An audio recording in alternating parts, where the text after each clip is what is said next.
গত 1 মাস আগে মালয়েশিয়া যাওয়া হয়েছে, যে হচ্ছে আমরা 9 দিনের মতো স্টে করছিলাম সেখানে।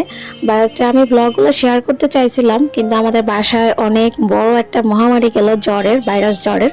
তো সেটা আগের ব্লগগুলোতে আমি শেয়ার করছি। তো সেই জন্য আর কি কোথায় ফুটেজ ছিল, কোথায় কি ছিল, সেই চিন্তা থেকে আর এডিটই করা হয় নাই কখন আপলোড দিব। তো সেটাই আর কি, আজকে ফাইনালি সময় হলো। সবাই মোটামুটি জ্বরটা থেকে উঠে গেছে, তো ভাবলাম যে আজকে দিয়ে দিই। হ্যালো এভরিওয়ান, আসসালামু আলাইকুম। কেমন আছেন সবাই? আশা করি সবাই খুব ভালো আছেন। যদিও বাংলাদেশে এখন সবার ঘরে ঘরে জ্বর। আমার বাসা থেকে যেহেতু এয়ারপোর্ট খুবই কাছে, বিশেষ করে সকালবেলা বা ভোর টাইমে 15 থেকে 20 মিনিটে চলে যাওয়া যায়, তো সেই জন্য আমরা বাসা থেকে বের হয়ে গেছি সবার কাছ থেকে বিদায় নিয়ে। তারপর একটা সিএনজি নিয়ে নিলাম, তারপর হচ্ছে এয়ারপোর্টের উদ্দেশ্যে রওনা হলাম।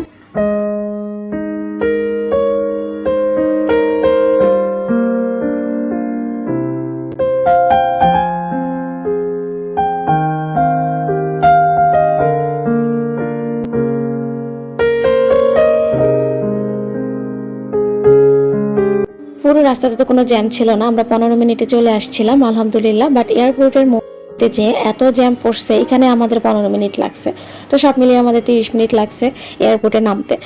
তো কিছু করার নেই আর কি, আমরা যথেষ্ট সময় হাতে নিয়ে বের হয়েছিলাম। বাট এবং আমরা এয়ারপোর্টে ঢুকেছিও হচ্ছে 2 ঘন্টা সময় হাতে নিয়ে, কিন্তু ইমিগ্রেশন, তারপর হচ্ছে লাগেজ বুকিং দেওয়া, সব কিছুতে এত লম্বা সিরিয়াল ছিল, এত টাইম লাগছে যে আমরা হচ্ছে আমাদের প্লেনে উঠছিলাম সবার শেষে। আমাদের শেষে মনে হয় আর একজন উঠেছিল।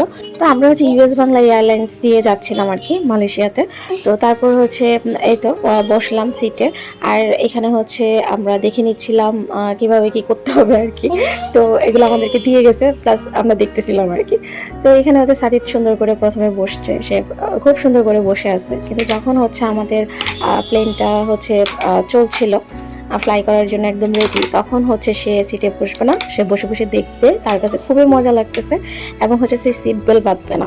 তো বারবার হচ্ছে কেবিন ক্রু আমাকে এসে বলে গেছে ওকে সিট বেল্ট বেঁধে দেওয়ার জন্য, এটা নিরাপত্তার স্বার্থে। বাট কে শোনে কার কথা? এদিক দিয়ে আমরা মনে হয় বাবা মায়েরা সব জায়গায় ধরা, যে বাচ্চা কথা শুনবে না মানে শুনবে নাই। তারপর কি আর করা, ওকে এক হাত দিয়ে ধরে রাখছিলাম, আর এক হাত দিয়ে হচ্ছে আমি একটু ভিডিও নিয়েছিলাম, কিন্তু পুরোটা ভিডিও নিতে পারি নাই, যেহেতু বাচ্চারা এবং বয়স্ক মানুষরা প্লেন টেক অফ করার সময় এবং ল্যান্ডিং করার সময় হচ্ছে কানে ব্যথা করে, কানে ঝিনঝিন শব্দ হয়। তো সেটার জন্য আমি হচ্ছে ওর কানে চেপে ধরে রাখছিলাম। কিন্তু কে শোনে কার কথা? ওর তো সেটা নিয়ে কোনো বোধ শক্তিই নাই। মানে সে হাঁটু করে বসে আছে দুইটা সময়ই, টেক অফের সময় এবং ল্যান্ড করার সময়ও। এখন আমি তো ভয়ে ছিলাম আর কি, কেবিন ক্রু তো বলে গেছে। এখন ভিডিওগুলো ভালো লাগলে অবশ্যই লাইক, কমেন্ট, শেয়ার এবং সাবস্ক্রাইব করতে ভুলবেন না আমার ইউটিউব চ্যানেলটাকে। আর যারা পেজ থেকে দেখছেন, পেজটাকে লাইক অ্যান্ড ফলো করে দিবেন, নিয়মিত লাইক কমেন্টস করবেন আমার সাথে কানেক্টেড থাকার জন্য।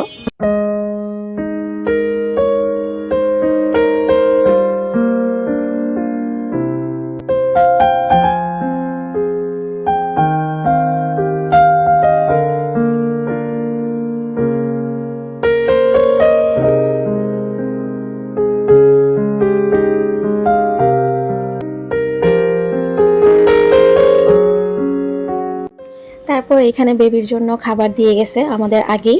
তো তারপর সেইটাতে খুব খুশি হয়েছে, যেহেতু ওকে নুডলস দিচ্ছে, তারপর চিকেন ফ্রাই দিচ্ছে, সাথে চকলেট দিচ্ছে। তো আমরা তো বেবিকে হচ্ছে চকলেটটা দেই না, আর বাইরের নুডলসটাও দেই না, কিন্তু কিছু করার নেই, যেহেতু উনি নিয়ে আসছে। প্লেনে তো আর ওই অপশনটা পাবো না, তো আমরা ওকে রাইস নুডলস দিই, সে রাইস নুডলস খায়। যেহেতু সুন্দর একজন কেবিন ক্রু সুন্দর করে সাজিয়ে গুজিয়ে দিয়ে গেছে, স্মাইল করে বেবির সাথে হাই হ্যালো করে, সে খুবই খুশি এবং তার কাছ থেকে আমরা এটা লুকাতে পারিনি। তো সে এটা নিয়ে নিছে ওনার হাত থেকে, নিয়ে সুন্দর করে মনোযোগ দিয়ে এটাকে নাড়াচাড়া করতেছে। তো কতটুকু খাইছে সেটা আর না বলি, তার থেকে বেশি এটা নিয়ে খেলছে।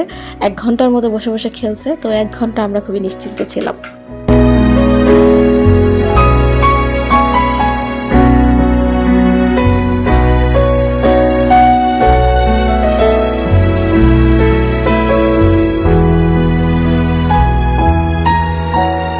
তারপর হচ্ছে আমাদের খাবারটা চলে আসছে, আমরা হচ্ছে এখানে খাবার নিয়ে নিছি নিজেদের পছন্দ মতো। আর এখানে হচ্ছে ফিনিটা দিছিল, ফিনিটা হচ্ছে একদম আমার আমার স্টাইলে হয়েছে আর কি। বাসায় যেরকম আমি একদম কম মিষ্টি দিয়ে পাতলা করে খাই, ওরকম টাইপেরই ছিল। তো যাই হোক, আমার ভালো লাগছে। আর আমি তো আমারটাও খাইছি, সাদিদেরটাও খাইছি, কারণ সাদিদ তো শেষ করে নাই খাবার, তো ও শুধু খেলছে। আর চকলেট টকলেট এগুলো কিছুই খায় নাই। তো তারপর হচ্ছে আমরা আমাদের খাবারটা এনজয় করে দেন হচ্ছে রেস্ট করলাম, ঘুমায়ও গেছিলাম অনেকক্ষণ। আর কি জানি কি প্রবলেম হয়েছে আমি জানি না, আমার ফোনটার ব্যাটারি শুধু ডেড হয়ে যাচ্ছে। আমি আমার ফোনে ডিউরিং টাইমে একটু ইউজ করি নাই, মানে অন্য পারপাসে গান শোনা বা ভিডিও দেখা বা অন্য কোনো কিছু করাতে। তারপরেও জানি না, অলরেডি আমার ফোন তখন টু করতেছিল এই ভিডিও ফুটেজটা নেওয়ার সময়। তো তারপর হচ্ছে কি আর করার, অলরেডি আমার ফোন বন্ধ হয়ে যাবে এরকম অবস্থা। পরে ছোটো ভাইয়ের কাছ থেকে ধার করে একটু ভিডিও ফুটেজ নিলাম। তো আরেকজনকে তো ডিস্টার্ব করা একদমই উচিত না, বাট তারপরেও যেহেতু ব্লগ করি এখন, ব্লগে অ্যাড করার জন্য একটু নিলাম আর কি ওকে রিকোয়েস্ট করে। আর সাথে হচ্ছে প্লেনের ওয়াশরুম খুবই পছন্দ হয়েছে তার, সে প্লেনে একটু পরে পরে ওয়াশরুমে যাবে, একটু পরে পরে হাঁটবে, দৌড়াবে, মানে এই বিরক্তগুলা মানে খুবই বেশি হয়ে গেছে আর কি। তো যাই হোক, তারপর হচ্ছে আমরা এই যে নেমে গেছি এয়ারপোর্টে, মানে আমরা ল্যান্ড করছি। তারপর হচ্ছে আমরা এখন ইমিগ্রেশনের জন্য যাব। তো বললামই তো আমার ফোনের চার্জ নাই, তো এইটুকুই নিলাম আর কি। এয়ারপোর্টটা খুবই সুন্দর ছিল, প্রথমবার আমি মালয়েশিয়াতে আসছি। তো মালয়েশিয়ান এয়ারপোর্টে আর আমাদের সাথে যারা আসছে সবাই বাঙালিই ছিল, মানে বাংলাদেশি ছিল, যেহেতু বাংলাদেশ থেকেই গেলাম স্বাভাবিক বাংলাদেশেই হবে। ফোনে চার্জ নেই দেখে আমি হচ্ছে ফোনে উল্টাপাল্টা ভিডিও করে নিয়েছিলাম বন্ধ হয়ে যাওয়ার আগে। তো এখন ভয়েস ওভার দেওয়ার সময় আমার খুবই হাসি পাইতেছে যে আমি এগুলো আসলে কি দেখাবো, কি ভয়েস ওভার দেবো বুঝতে পারতেছি না। তো যাই হোক, তারপর হচ্ছে মাঝে মাঝে এরকম হয়েছে আমরা বাংলাদেশিদেরকে হারাই ফেলছি। তারপরে আমরা হচ্ছে সেটা নিয়ে অনেক হাসাহাসি করতেছিলাম, হ্যাঁ বাংলাদেশিরা আমাদের সাথে আসলো, কোথায় চলে গেল, আমাদের আশেপাশে বিদেশি কেন আসলো, আমরা কি রং টার্মিনালে চলে যাচ্ছে, মানে এরকম অনেক মজা করতেছিলাম। তো তারপর হচ্ছে আমরা বাংলাদেশ থেকে গেছি, আমরা হচ্ছে শুধু ডলার ইনডোর্স করে নিয়ে গিয়েছিলাম, হাতে একটা রিঙ্গিতও ছিল না। তো তারপর কি আর করার, মানি এক্সচেঞ্জের দোকান খুঁজতেছিলাম। তো মানি এক্সচেঞ্জের শপে যেয়ে আমরা হচ্ছে ওখান থেকে অল্প কিছু রিঙ্গিত নিলাম, যেহেতু কুয়ালালামপুর এয়ারপোর্ট থেকে আমরা যেখানে যাব সেখানে প্রায় 1 ঘন্টার জার্নি। তো সেই জন্য হচ্ছে ওই জার্নিটুকু যেন করতে পারি সেই পরিমাণ রিঙ্গিত কিনে নিছি। কারণ হচ্ছে এখানে এয়ারপোর্টের ভিতরে অনেক দাম চায়, এটা সব জায়গায়, এটা বাংলাদেশেও। তো সেই জন্য হচ্ছে আমরা অল্প কিছু কিনে নিয়েছি, তো পরে ওখানে যেয়ে এক্সচেঞ্জ করে নিব। তারপর হচ্ছে আমরা এখানে বাসের জন্য যাচ্ছি, যেহেতু আমরা অন্য টার্মিনালে ছিলাম, আমাদের নির্দিষ্ট টার্মিনালে যেতে হবে, ওখানে হচ্ছে ইমিগ্রেশন হবে। তো আমরা হচ্ছে আমাদের সহযাত্রীদেরকে হারায় ফেলছি অলরেডি, এইসব মানি এক্সচেঞ্জ হ্যান ত্যান ঘুরে ঘুরে দেখতে দেখতে। So we were late. আমাদেরকে হচ্ছে ইমিগ্রেশনেও কোয়েশ্চেন করতেছিল যে আপনাদের এয়ারলাইন্স তো ল্যান্ড করছে, অনেকক্ষণ হয়েছে, বাট আপনারা এতক্ষণ কোথায় ছিলেন। তো আমাদের হচ্ছে এগুলো করতে লেট হয়ে গেছিলো। প্লাস হচ্ছে আমাদেরকে একটা ফর্ম ফিল আপ করা লাগছে, মানে আমরা যেহেতু তিনজনের আলাদা আলাদা করে ফর্ম ফিল আপ করা লাগছে এবং সেখানে অনেকগুলো ইনফরমেশন দেওয়া লাগছে। তো সেটা হচ্ছে আমরা আগে জানতাম না, আগে জানলে সেটা আমরা আগে থেকে করে যাইতাম।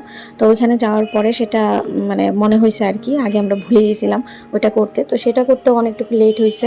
তারপরে ইমিগ্রেশন ক্রস করলাম, আদার্স কোনো প্রবলেম হয় নাই। তো মালয়েশিয়াতে হচ্ছে আমার অনেকগুলো কাজিনদের হাজব্যান্ড ওনারা থাকেন। তো আনফর্চুনেটলি তখন বেশিরভাগ জনই হচ্ছে তখন বাংলাদেশে চলে আসছিলেন, মানে ছুটিতে। একজন তো বিয়েও করছে, বিয়ের ছুটিতে ছিল। তো যাই হোক, তো আমার একজন কাজিন আসছে তার ফ্রেন্ডকে নিয়ে আমাদেরকে রিসিভ করতে। তো আমার ফোনের ব্যাটারি যেহেতু ডেড, তো সেই জন্য আমরা হোটেলে চলে আসছি। এর মাঝখানে আমরা বাঙালি হোটেল খুঁজে সেখানে খাওয়া দাওয়া করেছি, তারপর হচ্ছে সেখান থেকে শপিং টপিং করেছি, তারপর হচ্ছে হোটেলে আসলাম। তো আমি পাওয়ার ব্যাংক নিয়ে আসি নাই, তো অনেকগুলো ফুটেজ মিসিং। সো আজকে ভিডিওটা এই পর্যন্তই, নেক্সট ভিডিওগুলো দেখার আমন্ত্রণ রইল। আসসালামু আলাইকুম।